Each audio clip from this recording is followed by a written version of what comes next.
Hello दोस्तों, good morning, नमस्कार। आज हम 15 फरवरी 2021 की करंट अफेयर तैयार करेंगे।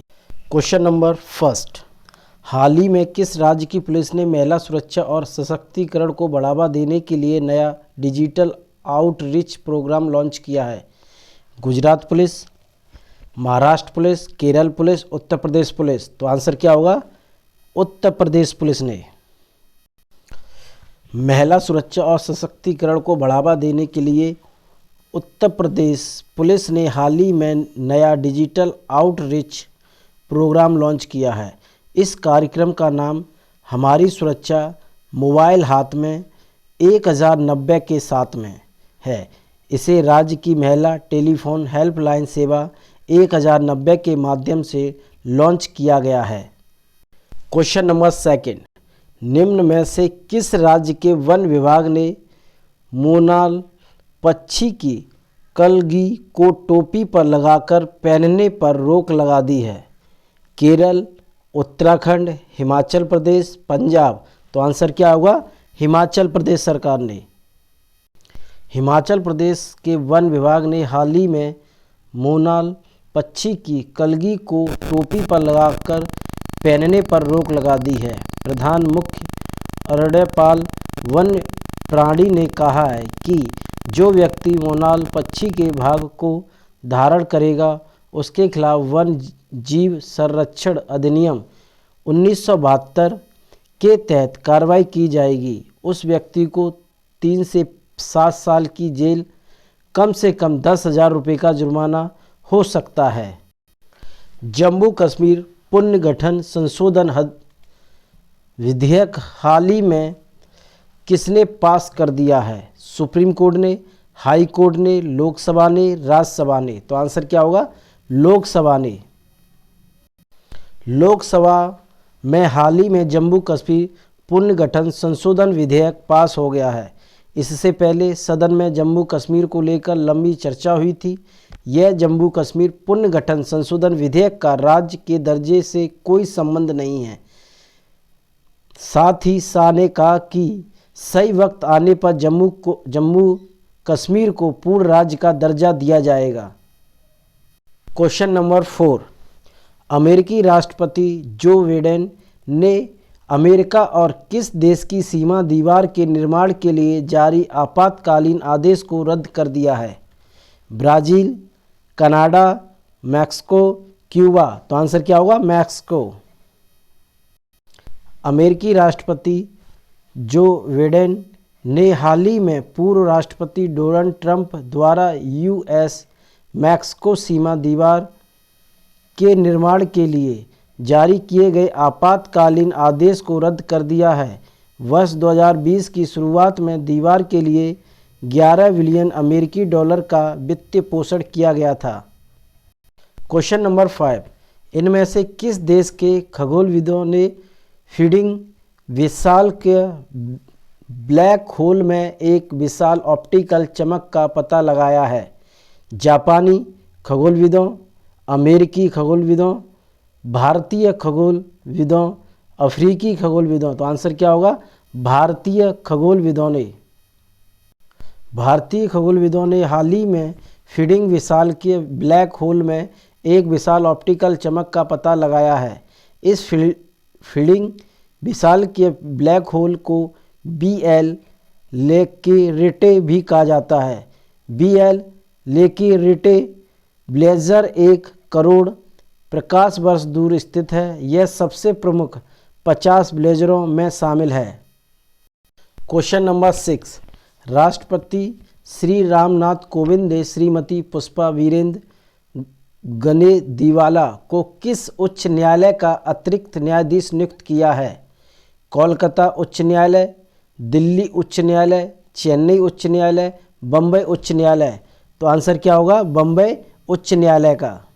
राष्ट्रपति ने भारतीय संविधान के अनुच्छेद 224 के खंड के अंतर्गत श्रीमती पुष्पा वीरेंद्र गनेदीवाला को 1 वर्ष के लिए बम्बई उच्च न्यायालय का अतिरिक्त न्यायाधीश नियुक्त किया है। वे 26 अक्टूबर 2007 को जिला न्यायाधीश के रूप में न्यायिक सेवा में शामिल हुई थीं। क्वेश्चन नंबर 7, वाराणसी में रहने वाली मुनीता प्रजाति ने 36वीं राष्ट्रीय जूनियर एथलेटिक्स चैंपियनशिप गुवाहाटी में कितने किलोमीटर वॉक रेस में नेशनल रिकॉर्ड बनाया है? 5 kilometre walk race, 10 kilometre walk race, 15 kilometre walk race, 20 kilometre walk race. तो आंसर क्या होगा? 10 किलोमीटर वॉक रेस में। वाराणसी में रहने वाली मुनीता प्रजाति ने हाल ही में 36वीं राष्ट्रीय जूनियर एथलेटिक्स चैंपियनशिप गुवाहाटी में 10 किलोमीटर वॉक रेस में नेशनल रिकॉर्ड बनाया है। मुनीता प्रजाति ने 10,000 मीटर रेस वॉक चैंपियनशिप में 47 मिनट 52 सेकंड में स्पर्धा को पूरे करके नया राष्ट्रीय रिकॉर्ड अपने नाम किया है। क्वेश्चन नंबर 8, हाल ही में किसने भारत का पहला डीजल परिवर्तित CNG ट्रैक्टर लॉन्च किया है? श्री नितिन गडकरी, श्री धर्मेंद्र प्रधान, श्री पुरुषोत्तम रूपाला, डॉक्टर हर्षवर्धन। तो आंसर क्या होगा? श्री नितिन गडकरी ने। केंद्रीय सड़क परिवहन एवं राजमार्ग मंत्री श्री नितिन गडकरी ने हाल ही में केंद्रीय मंत्री श्री धर्मेंद्र प्रधान, श्री पुरुषोत्तम रूपाला और जनरल डॉक्टर VK सिंह की उपस्थिति में भारत का पहला डीजल परिवर्तित CNG ट्रैक्टर लॉन्च किया है। यह ट्रैक्टर केवल ईंधन लागत से सालाना 1 लाख रुपए से अधिक की बचत करेगा। क्वेश्चन नंबर 9, निम्नलिखित में से कौन सा अंतरिक्ष मिशन मंगल ग्रह से संबंधित है? नंबर ए, चीन का तिहानवे 1, नंबर 2, UAE का होप मिशन, नंबर 3, चंगाई 4 मिशन, नंबर 4, नासा का परसिवियरेंस रोवर मिशन। तो सही उत्तर क्या है? ए का 2 और 4, बी का 1 2 3, सी का 1 2 4, डी का 1 2 3 4। तो आंसर होगा सी, 1 2 4।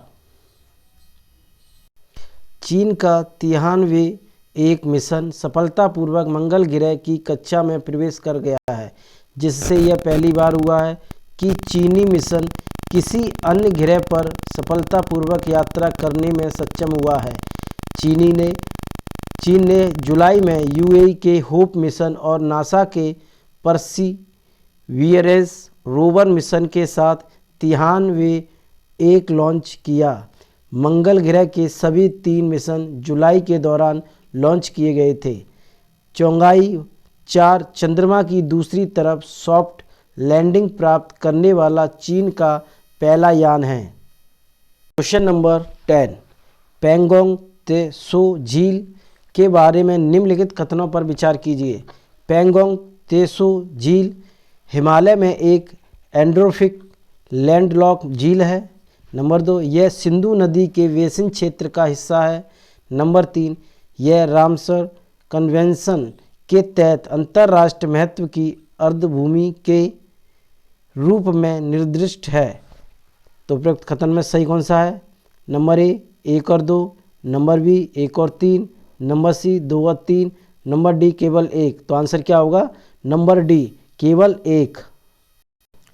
पैंगोंग त्सो झील हिमालय में लगभग 4350 मीटर की ऊंचाई पर स्थित एक एंड्रोफिक लैंडलॉक झील है। यह 134 किलोमीटर 83 मील लंबी है और भारत से तिब्बती श्वेत क्षेत्र चीन तक विस्तृत है।